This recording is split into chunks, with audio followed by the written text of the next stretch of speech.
Assalamualaikum, halo semuanya. Museum Nasional Qatar menjadi salah satu objek wisata yang menarik pengunjung saat gelaran Piala Dunia tahun 2022. Bentuk bangunannya unik, melebar dengan piringan-piringan datar yang saling berpotongan.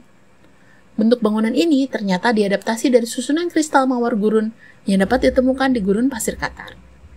Apa itu mawar gurun? Yuk kita bahas di Alami Duniaku, yuk! Mawar gurun adalah bentukan kristal spesifik yang mirip seperti bunga mawar yang sedang mekar. Kumpulan kristal-kristal yang berbentuk lempengan bundar dengan tepian tajam yang saling berpotongan dan menumpuk seolah-olah kelopak yang menyatu membentuk bunga mawar. Kristal ini terbentuk akibat presipitasi pada daerah gurun kering yang mengandung kadar garam tinggi.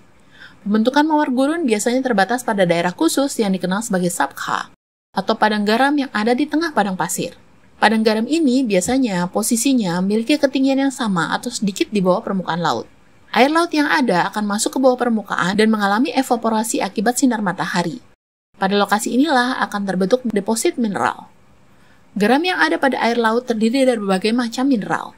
Umumnya mengandung 80% natrium klorida atau garam dapur dan 4% kalsium sulfat atau gipsum. Garam-garam yang berbeda akan terendapkan dalam urutan tertentu tergantung pada tingkat kelarutannya. Saat pengendapan inilah mawar gurun terbentuk, dan kandungan mineral yang ada akan menentukan bentuk akhirnya. Mawar gurun yang terbentuk di bawah tanah akan dapat terangkat ke permukaan karena pergerakan pasir.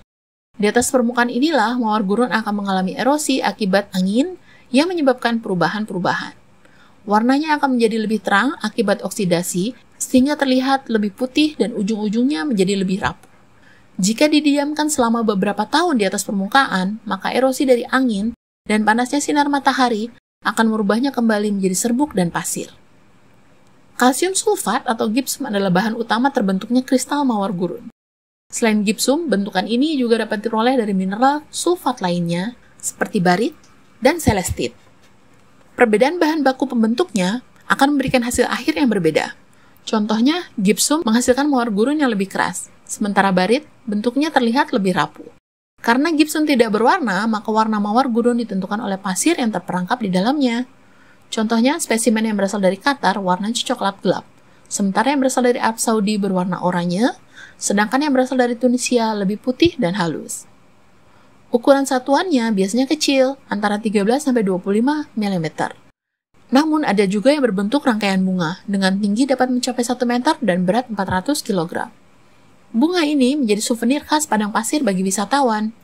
Dan kegiatan mencari mawar gurun merupakan salah satu aktivitas yang menarik untuk dilakukan.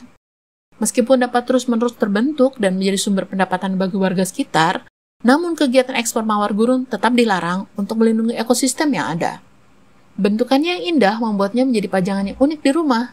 Selain itu, kristal yang ukurannya kecil dengan bentuk yang halus dan indah dapat juga digunakan sebagai bagian dari perhiasan. Ada juga yang percaya kalau memiliki kristal mawar gurun akan bawa ketenangan dan kemakmuran bagi pemiliknya. Ya itu sih buat yang percaya aja. Yang jelas bentukannya yang indah dan gak umum akan membuat senang pemiliknya. Sekian dulu pembahasan kali ini. Jangan lupa terus dukung channel ini dengan like, subscribe, komen, dan share. Sampai jumpa lagi.